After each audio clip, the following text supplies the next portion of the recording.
Bonjour. Quelle est la différence, s'il vous plaît, entre ces différents statuts et leur équivalent d'aujourd'hui? Le converti, ger tzedek juif, le ger vetoshav ou ger tzedek mais non juif, le ger toshav, chassid haumot, le noachid religieux, le sage des nations. Merci. Oh là là, vous en avez un paquet. Eh bien, c'est très simple. On peut se convertir au judaïsme, ça veut dire intégrer la nation d'Israël, c'est-à-dire de passer d'une nation à l'autre. Ce qu'on appelle la conversion, qui est un terme employé en général pour les religions, devrait être remplacé pour le judaïsme par ce qu'on appelle une nationalisation. C'est-à-dire quand on se convertit au judaïsme, en fait, on quitte sa nation d'origine pour faire partie d'une nouvelle nation. C'est ça le ger tzedek, ce qu'on appelle le converti.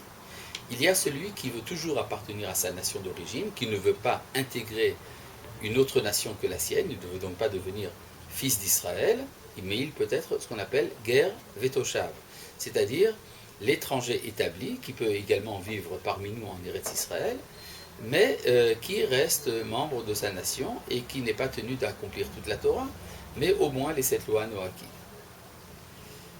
Donc le ger vetoshav ou le ger toshav, en fait, il s'agit de la même chose. Ce qu'on appelle le chassid haumot, c'est celui qui non seulement accomplit les 7 lois noachides, mais reconnaît que c'est la loi de Moïse qui engage par révélation divine à les accomplir.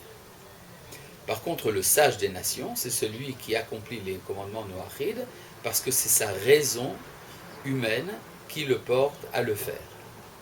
Le noachide religieux, je ne sais pas exactement ce que cela veut dire.